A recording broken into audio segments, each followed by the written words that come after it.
Hey, what's up, everybody? Listen, I didn't have a guest this week because we've been waiting a long time. When I say we, I mean the city of Cincinnati and Bengals fans to get to the playoffs. There was no fucking way I was going to have a guest this week. So, heads up, if you're not a football fan, this one's going to be a little football heavy. If you've been watching my podcast for any amount of time, I see what it is. I got that one-of-a-kind Bengals piece.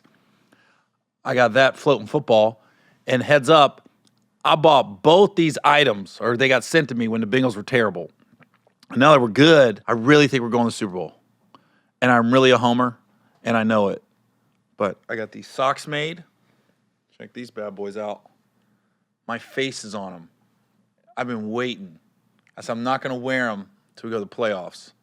So shouts out to the friend that bought me these, had these made. That was a big surprise. I'm going to put them right here the rest of the podcast. I'm going to put them on. I'm going to wear them this Saturday when the Bengals play, and I'll wear them every game after that until they lose. So I'm probably going to have them on every week till next year. That's how I'm looking at it. If you ain't been, listen, the reason I think I side with Buffalo, I get Buffalo Bills fans. I get these small markets that all of a sudden going to run and they start winning. And not basketball, baseball, but football. There's nothing like it in the city. And I've never had the feeling of having a franchise quarterback. Like, Andy Dalton was good. Carson Palmer was good. Boomer was good for the Super Bowl year we had him, that we had, but it's a different feeling with Joe Burrow. I don't know what it is about that dude. I almost tear up when I think about him. He's that good. Like, I really want to give him a hug. Like I'm talking big, like Fresh Prince of Bel-Air when Will Smith's dad left him and Uncle Phil came in and, basically hugged him. Like Robin Williams and Matt Damon in Good Will Hunting when he says it's not your fault. It's not your fault. That's what I would say to Joe Burrow. All the years the Bengals sucked, I would just hold him and be like, it's not your fault. It's not your fault. You know what is his fault? Us winning now. And Jamar Chase. Man, I don't know if you remember this. Before the draft, everybody wanted Penei Sewell, the lineman from Oregon. And if you are, I'm in every chat room. I'm on every website that talks about the Bengals. It was a real debate. Penei Sewell or Jamar Chase. And when people would ask me, who do you want, Gary? I'd like, who's Joe Burrow want? And Joe Burrow said it when they finally picked Jamar. He said he felt included, and he felt like the organization valued his opinion because he clearly lobbied for Jamar. So that tells me two things. One, front office wanted Penei Sewell. Two, they recognize the kind of quarterback they got, and let's keep him happy and bring in Jamar Chase. Goes back to listen to the players. I mean, they played against them. A lot of them played with them. So they got Jamar, and at no point this season has anybody said they should have taken Penei Sewell. It's never happened. Nobody said it. So, I watch every game. The Bengals are undefeated against playoff teams in the AFC. They're 2-0 against Pittsburgh. They beat Kansas City, and they beat who else did they beat? Kansas City. Who else didn't playoffs? They didn't play Buffalo. They didn't play Tennessee. Oh, the Raiders, who they're playing this week. Duh. So Raiders, Chiefs, and Pittsburgh they beat. They're 4-0 against teams in the AFC playoffs. And there's not been a game this year where I thought they was out of it. Even when they were down 14-0 in Kansas City, I was like, we're okay. Burrow will get them. He'll get them locked in.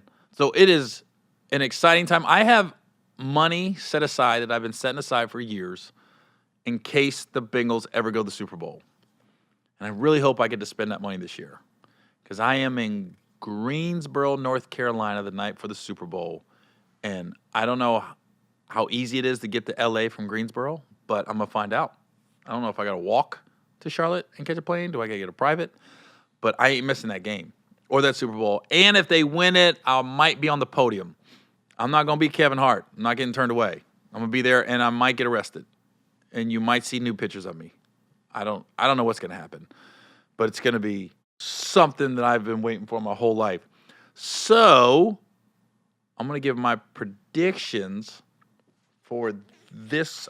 You know what? I'm going to give my predictions for the entire playoffs. So I'm going to really look like a dumbass when this is all over, or I'm going to look like I'm brilliant.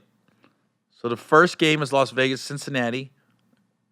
I don't know. Who do you think I'm taking? And by the way, NFL, thanks for making the game on Saturday. I could have went to the game if it was Sunday or Monday.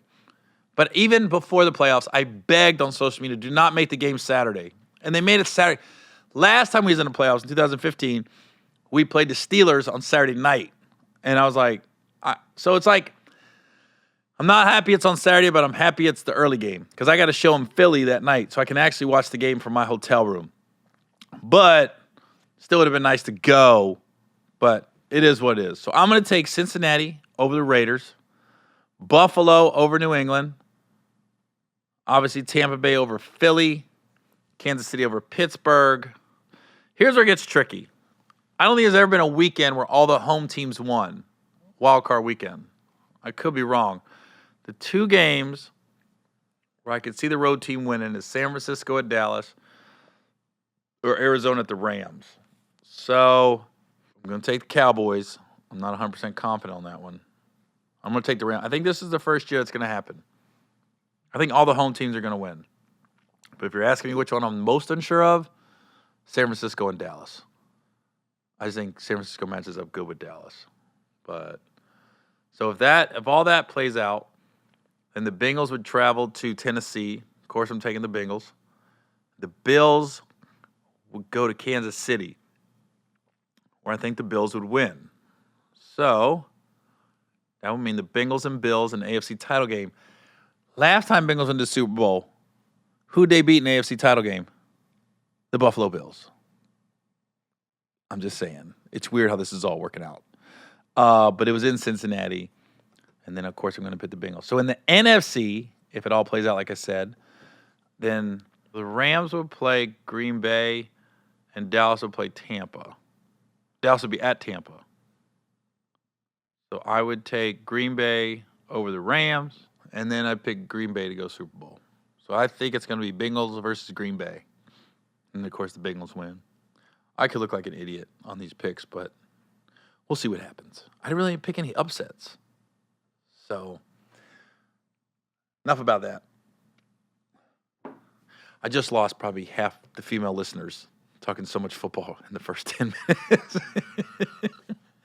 It's just you don't know. Unless you live in Cincinnati, you don't know. There's a meme going around where there's never been a text message saying the Cincinnati Bengals won a playoff game. Last time Bengals won a playoff game was 91. The first text message was sent in 1992. So nobody has ever gotten their phone and said the Bengals won a playoff game. That's mind-boggling to me. It's crazy it's been 31 years because it seems like we went through such a dry run through the 90s, and then 2005 came, and I remember them saying, it's been 14 years since they've been to playoffs. And then we got in, and then Carson Palmer got his knee taken out by Kimo von Oelhoffen because the Bengals had the Steelers' number that year. You can't tell me nothing different. And then we went to the playoffs in 2009, but that wasn't really – they kind of sucked. It was just – I don't know. We just got in somehow. We lost to the Jets. That was the Mark Sanchez Jets. And then 2011, that was Dalton, A.J. Green's rookie year. They went 9-7. They beat all the teams with losing records. Every time they played a team with a winning record, they lost.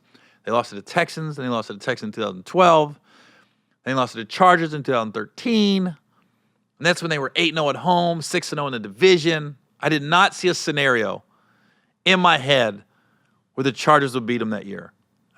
And that's how I feel about them and the Raiders. That's why I can't be too overconfident because out of all the playoff years, even that 2005 team against Pittsburgh, I always thought that 2013 team, they were not going to lose to the Chargers under any scenario. And they freaking lost, man. I couldn't believe it. Chargers had no running backs, no wide receivers. They had Phillip Rivers. That was it. 2014, they played the Colts. That's when everybody got hurt. The week before, A.J. Green didn't play. The running back was out. Rex Burkhead was our tailback that year. And then 2015, that was the Steeler game. That was the last time we were in the playoffs. So now we're back, and we have a franchise quarterback. we got a bunch of wide receivers that don't care if they. There's been like games where Jamar Chase caught like 1 or 2 balls. He didn't even care. He doesn't care as long as they win. CJ Uzama, I can't pronounce his name. I don't know. I'm just excited. I'm glad we didn't do what a lot of teams do. We jumped the gun on Zach Taylor when his first 2 years he barely won, but he was changing the entire culture and locker room of the team, and now everybody just is bought in. So if you're a free agent, why wouldn't you want to come to Cincinnati? Cost of living ain't that bad. You got a franchise quarterback that's cool, like people like him, they hang out with him. It's like, and they're young. I was like, why would you not want to come here? In the past, it'd be like, why would you go to Cincinnati? Now it's like, why would you not? Why would you not? Man, if they go, I'll be on the podcast the day of the Super Bowl, hungover. Probably still have an ankle bracelet on me, because I'll probably get arrested. I'm thinking, I gotta get in the game though. I already called like people I know that have suites at SoFi to see if I could like hop in one or pitch in. And I guess for the Super Bowl, if you're a suite owner, you don't get the suite for the Super Bowl. You still have to buy it separately. I'm like, that doesn't seem right. So it's really calling. I know 2 people that have suites at SoFi, and I was like, dang it. I know a couple that have suites at Dallas too, and I heard it might get switched if the Omicron keeps skyrocketing, but we'll see. All right, that's enough Bengal talk. I'm sure I'll get back to it, but I want to tell a story that happened to me 2 weeks ago. I went to a wedding in Conroe, Texas. So there's no hotels in Conroe, Texas, really. It's like you got to stay like 15, 20 minutes out to get to a decent hotel, I should say. So I get online, and I find this resort called Margaritaville. And it looked nice. So I go, reserve a room for 2 nights, and literally I parked my car. I gave my keys to the valet at 10:58 a.m. I'll never forget this as long as I live. At 11:10, I go to my room. I go up to my room and go, oh, I forgot something. So I called the valet guy, and I go, hey, I'm sorry I just got here, but I need my car pulled back around. All right, Mr. Owen, we'll have it right up. Come down. I'm waiting for like 20 minutes. I'm like, where's my car? It's not that crowded. The guy says, do you have the Audi? I said, yeah. He goes, oh. I go, oh. He said, yeah, somebody scratched your car. I said, scratched it. He puts me in a golf cart. We drive over to my car.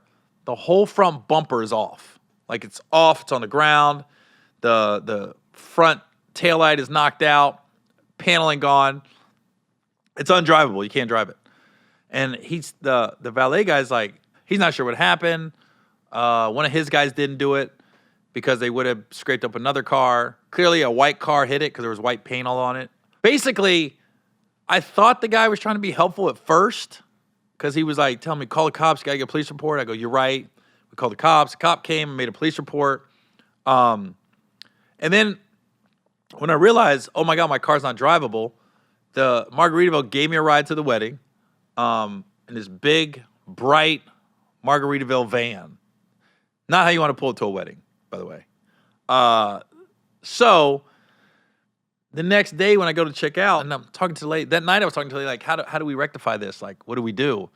And she goes, well, the valet is a third party. They basically, that's not Margaritaville's responsibility. I said, okay. So I go to the valet guy, the head of valet, and he's like, well, one of our guys didn't hit it. So it basically is a hit and run. He said, if one of our guys would have hit it, we'd be responsible, but it's a hit and run. So I asked him, I said, why was another car in this parking lot? Like, this should be all valet cars. He goes, it's supposed to be, but sometimes people turn around in this parking lot. Now, this parking lot was completely empty. When I say maybe 3 or 4 cars, and the whole parking lot was there when my car got hit. And they got cones in front of there. You'd have to move the cone or drive through it. So I'm going, the car was already here that hit my car. Nobody turned around. But they don't have cameras in the valet parking lot. So his thing was, it's a hit and run. You have to call your insurance to get it worked out because it's not our responsibility. I said, well, you're acknowledging I wasn't in the car? He said, yes. I said, so you're acknowledging my car got hit in your parking lot? Yes. But unless we have proof that one of his guys hit it, I'm just out of luck. It's on me to call my insurance and everything else. So I called my insurance lady, and she's telling me the whole story, and she's basically telling me the steps I need to take to not go through my insurance. So when I went to check out, I'm expecting at least a comped room. The lady goes, "That wasn't our responsibility. I'm gonna leave your bill open. So when the manager comes in, I guess the head manager, maybe they'll take something off. But of course, we're not gonna charge you for valet." So literally, what I got told initially was, "Thank you for coming. We know your car is totaled, basically. You can't drive it. But call your insurance and have them tow it. They didn't offer to tow it to a garage or auto body shop. Then have your insurance get it fixed, and please leave. And we're not trying to take anything off your bill at all." I was so taken back. So I made an Instagram post, and I just explained exactly what I just explained to you guys, what happened. And I tagged Margaritaville, Lake Conroe, and people went nuts in the comment section. And no matter what they posted, it was fix Gary's car. The funniest one was these girls were walking to a cabin. They have these cabins on the lake, and somebody said, "I think those girls' car got hit too. That's why they're walking back. They can't drive." So long story short, basically, the power of social media got people above the local Margaritaville, Lake Conroe. It got Margaritaville corporate on it. And they called me, and they're going to make it right. I'm not going to get into specifics, but they're going to make it right. That's all I'm going to say. And and all you want to do is, with customer service, is when people mess up, admit you messed up, and then we keep it moving. And Margaritaville took full responsibility, said this slipped through the cracks. This was, a huge oversight on our part, and we want to make it right. So that's what they did. And it was funny because when I left there, I went to Houston, and I was having dinner, and Bun B walked in to the same place I was eating at, and he had DM'd me when I made the post, and he said, "If you need a lawyer in this area, here's my lawyer. He's good." And I didn't want to go the route of getting a lawyer and making it I didn't want to go to court and do all that. I don't want no money. I don't want to sue nobody. I just wanted my car fixed. That's all I wanted. Get my car fixed. So Bum B was like, I run into him at dinner, and he broke it down. He goes, that property and that part of town, that part of the state, it's a small property. So they can't really, they don't want that PR hit that they're not taking care of their customers, because, it's a resort and people come there and they want to make sure they're taken care of. So I'm glad we didn't have to go the route of suing, but I'm also happy that social media, we hear so much bad stuff on social media, but this is one of those occasions where they actually did right by me. Like, I'm not going to get into specifics, but they're making it right. I'll just put it that way. They're making it right. You can take that any way you want to take it. The only thing that I'm going to transition right back into the Bengals. The only thing, sometimes when I'm talking to you guys, I feel like I'm talking in my head, because I literally just was about to move on to something else and not give you a heads up. I said, only thing that sucks about these playoffs is I can't make a playoff game. Not unless it's a Super Bowl, which is a Sunday. But if the Bengals beat the Raiders, it's on Saturday night. I can't make it. Then they would play the next weekend. I'm in Dayton, Ohio. Chances are the Bengals aren't going to be at home. I won't be able to make it. The next week, I'm in Phoenix. I don't care where they play. I'm not going to make it. I go, I can't believe I'm not going to make one playoff game. I was so mad when it came out and we had the Saturday game. I was just like, there's no way. There's no way. But I got to look at the NFL. It's a money-driven league. Bengals had no primetime games except for the Thursday night game against Jacksonville. But you want to kick the playoffs off with a bang. And I guess the bang is Joe Burrow. That's the bang for this playoff run, I hope. God, you don't even know. It's hard to even put into words. It's hard to put. The crazy part is, I was married for all those years, and we weren't that good. And then right when I separate, and I'm in the process of getting a divorce, then we get good. I'm thinking, if I knew that, the marriage might have ended like a year after we got married. I'm like, babe, I love you, but I got to move on because I need the Bengals to win. So that's a terrible analogy, but it's something we think about as sports fans. Very superstitious people. I don't know if you know that. I was in Denver last week, and my opener is from Pittsburgh. So we're watching that Charger Raider game on TV. So I get off stage, and we're in the green room, and we won't leave. Like, I got off stage, it was like end of the third quarter. And it was like the only way the Steelers were not going to get in the playoffs is if that game ended in a tie.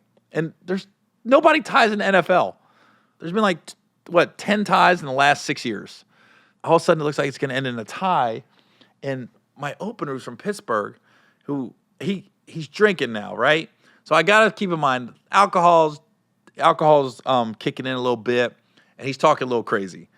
So he goes, he's out of his seat, he's yelling. And when you're a dire fan of another team, and you see a dire fan, how they act, you go, do I act like that when I'm watching the Bengals? Because he was like, oh, this is bullshit. He was basically saying it was a conspiracy. He goes, the NFL does not want the Steelers in the playoffs. And I'm going, dude, you sound so stupid right now. I was like, Pittsburgh's got one of the biggest fan bases in the country. They travel well. Whenever they're on TV, ratings are up. I said, you think the NFL wants the Chargers in the playoffs over the Steelers? I said, you sound crazy right now. Well, what?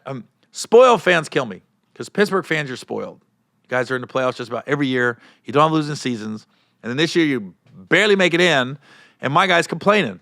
Why they do this to us every year? These refs. I'm like, dude, if you don't sit the fuck down with your spoiled ass, you were a grown adult and got to experience a Super Bowl victory. Nobody that's a Bengals fan in Cincinnati has ever experienced a Super Bowl win. You sit the fuck down with that shit. So yeah, that's where I'm at. That's where I'm coming. I thought I was going to talk more, but every time I want to say something, I just want to go back to Joe Burrow. It's weird.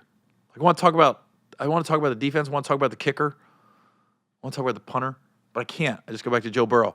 I will say this about going back to Jamar Chase. Here's what people.